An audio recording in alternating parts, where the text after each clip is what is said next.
ಈ ವರ್ಷದ ಹೊಸ ಕಾರ್ಯಕ್ರಮಗಳ ಬಗ್ಗೆ ಸಿಎಲ್ಪಿಯಲ್ಲಿ ಚರ್ಚೆ. ಸಿಎಂ ಆರ್ಥಿಕ ಸಲಹೆಗಾರ ಬಸವರಾಜ ರಾಯರೆಡ್ಡಿ ಸ್ಪಷ್ಟನೆ ಕೊಟ್ಟಿದ್ದಾರೆ. ಏನೇನು ಚರ್ಚೆ ಆಗಿದೆ ಅನ್ನೋದ್ರ ಬಗ್ಗೆ ಅವರು ಕ್ಲಾರಿಟಿ ಕೊಟ್ಟಿದ್ದಾರೆ. ಸಾಕಷ್ಟು ರೀತಿಯಾದಂತಹ ಗೊಂದಲಗಳಿಗಿದ್ದು ಅದಕ್ಕೆಲ್ಲದಕ್ಕೂ ಅವರೊಂದು ಸ್ಪಷ್ಟನೆ ಕೊಟ್ಟಿದ್ದಾರೆ. ಏನು ಹೇಳಿದ್ದಾರೆ? ಕೇಂದ್ರ ಸರ್ಕಾರ ಎಷ್ಟು ಅಸಹಕಾರ ಕೊಟ್ಟಿದೆ ಅನ್ನೋ ಚರ್ಚೆ ಆಗಿದೆ.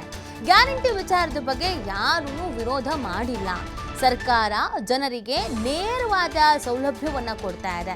ಸರ್ಕಾರದಲ್ಲಿ ಯಾವುದೇ ಹಣದ ಕೊರತೆಯೂ ಇಲ್ಲ. ಗ್ಯಾರಂಟಿ ಯಾವುದೇ ಕಾರಣಕ್ಕೂ ನಿಲ್ಲದು ಇಲ್ಲ. ಸಿಎಂ ಆರ್ಥಿಕ ಸಲಹೆಗಾರ ಬಸವರಾಜ ರಾಯರೆಡ್ಡಿ ಈ ಸ್ಟೇಟ್ಮೆಂಟ್ ಅನ್ನು ಕೊಟ್ಟಿದ್ದಾರೆ. ಗ್ಯಾರಂಟಿ ವಿಚಾರಕ್ಕೆ ಸಂಬಂಧಪಟ್ಟಂತೆ ಚರ್ಚೆ ಆಗಿದೆ. ಕೆಲವರು ಇದಕ್ಕೆ ವಿರೋಧ ವ್ಯಕ್ತಪಡಿಸಿದ್ದಾರೆ. ಗ್ಯಾರಂಟಿ ನಿಂತೋಗ್ಬಿಡುತ್ತಂತೆ, ಸರ್ಕಾರದಲ್ಲಿ ದುಡ್ಡೇ ಇಲ್ವಂತೆ, ಈ ಥರದ್ದೆಲ್ಲ ಚರ್ಚೆಗಳಾಗ್ತಾ ಇದ್ವಲ್ಲ, ಗುಮಾನಿಗಳಿಗೆ ಎದ್ದಿದ್ವಲ್ಲ, ಅದೆಲ್ಲದಕ್ಕೂ ಕೂಡ ಒಂದು ಕ್ಲಾರಿಟಿ ಕೊಡುವಂತ ಪ್ರಯತ್ನವನ್ನ ಇಲ್ಲಿ ಸಿಎಂ ಆರ್ಥಿಕ ಸಲಹೆಗಾರರು ಮಾಡಿದ್ದಾರೆ. ಕಾಂಗ್ರೆಸ್ ಶಾಸಕಾಂಗ ಪಕ್ಷದ ಸಭೆಯಲ್ಲಿ ಈ ವರ್ಷ ಯಾವ್ಯಾವ ಹೊಸ ಕಾರ್ಯಕ್ರಮಗಳನ್ನು ನಾವು ತೆಗೆದುಕೊಳ್ತೇವೆ ಅನ್ನೋದ್ರ ಬಗ್ಗೆ ಮುಖ್ಯಮಂತ್ರಿಗಳು ವಿವರಣೆ ಕೊಟ್ಟಿದ್ದಾರೆ. ಎಷ್ಟು ಬಜೆಟ್ ಕೊಟ್ಟಿದ್ದೀವಿ, ಎಷ್ಟು ಹಣ ಸಂಗ್ರಹಣೆ ಮಾಡ್ತಾ ಇದ್ದೀವಿ ಮತ್ತು ಕೇಂದ್ರ ಸರ್ಕಾರ ಎಷ್ಟು ಅಸಹಕಾರ ಮಾಡ್ತದೆ ಅನ್ನೋದ್ರ ಬಗ್ಗೆನೂ ಮಾತನಾಡಿದ್ದೇವೆ. ಮತ್ತು ಅದರ ಬಗ್ಗೆ ಮತ್ತು ಪ್ರಮುಖವಾಗಿ ಇವತ್ತೇನು ಉತ್ತರ ಕರ್ನಾಟಕದ ಚರ್ಚೆ ನಡೀತಿದೆ, ಅದರಲ್ಲಿ ಎಲ್ಲ ಶಾಸಕರು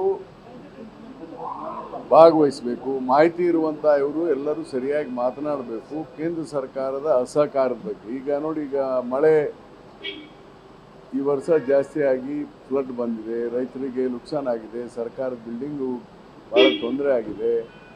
ಇವಕ್ಕೆಲ್ಲ ಹೆಚ್ಚಿನ ಹಣ ಕೊಡಬೇಕು. ಅದ್ರ ಬಗ್ಗೆ ಮೆಮೊರಂಡಮ್ ಕೊಟ್ಟಿದ್ದೇವೆ, ಕೊಟ್ಟಿಲ್ಲ, ಅದ್ರ ಬಗ್ಗೆ ಮಾತನಾಡಿ ಅಂತ ಹೇಳಿದ್ದಾರೆ.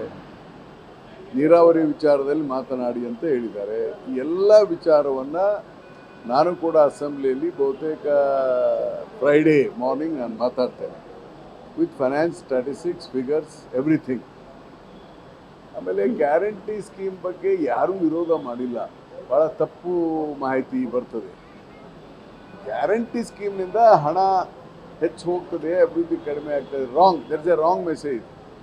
ಗ್ಯಾರಂಟಿ ಸ್ಕೀಮ್ನಿಂದ ನಮಗೆ ಹಣ ಅಲ್ಲ, total subsidy itself is 1,02,000 crores. ಎಲ್ಲರೂ ಗ್ಯಾರಂಟಿ ಗ್ಯಾರಂಟಿ ಗ್ಯಾರಂಟಿ ಅಂತಾರೆ. ಗ್ಯಾರಂಟಿ ಕೊಡ್ತಾ ಇರೋದು ಬರೀ 52,000 ಸಬ್ಸಿಡಿ. ಈಗ ಉದಾಹರಣೆಗೆ ರೈತರ ಪಂಪ್ಸೆಟ್ಗೆ ಎಲೆಕ್ಟ್ರಿಸಿಟಿ 18,000 ಕೋಟಿ ಕೊಡ್ತೇವೆ. ಈ ವೃದ್ಧಾಪ್ಯ ವೇತನ, ಗರ್ಭಿಣಿ ಸ್ತ್ರೀಯರ ಭತ್ಯ. ಕಾಂಗ್ರೆಸ್ ಶಾಸಕಾಂಗ ಪಕ್ಷದ ಸಭೆಯಲ್ಲಿ ಈ ವರ್ಷ ಯಾವ್ಯಾವ ಹೊಸ ಕಾರ್ಯಕ್ರಮಗಳನ್ನು ನಾವು ತೆಗೆದುಕೊಳ್ತೇವೆ ಅನ್ನೋದ್ರ ಬಗ್ಗೆ. ಗ್ಯಾರಂಟಿಗಳ ಬಗ್ಗೆ ವಿವಾದಾತ್ಮಕ ಹೇಳಿಕೆ ನೀಡಿದ ರಾಜಣ್ಣ. ಫ್ರೀ ಬಸ್ನಿಂದಲೇ ಎಲ್ಲ ಗೆಲ್ಲೋದಾಗಿದ್ರೆ ಜಗನ್ ಯಾಕೆ ಸೋತ್ರು? ಬೆಳಗಾವಿಯಲ್ಲಿ ಮಾಜಿ ಸಚಿವ ಕೆ.ಎನ್. ರಾಜಣ್ಣ ಇದನ್ನು ಪ್ರಶ್ನೆ ಮಾಡಿದ್ದಾರೆ. ಗ್ಯಾರಂಟಿಗಳನ್ನ ಪುನರ್ ಪರಿಶೀಲನೆ ಮಾಡಿ ಅಂತ ಹೇಳಿಲ್ಲ. ವಾಸ್ತವಾಂಶ ಏನಂದ್ರೆ ಬರೀ ಗ್ಯಾರಂಟಿಗಳಿಂದಲೇ ಗೆಲ್ಲಕ್ಕಾಗಲ್ಲ. ಗ್ಯಾರಂಟಿ ಜೊತೆಗೆ ಅಭಿವೃದ್ಧಿ ಕಾರ್ಯಗಳಿಗೂ ಒತ್ತು ಕೊಡಬೇಕು. ಈ ವಿಚಾರ ಸಂಬಂಧ ಎಲ್ಲ ಶಾಸಕರು ದನಿಗೂಡಿಸಿದ್ದಾರೆ.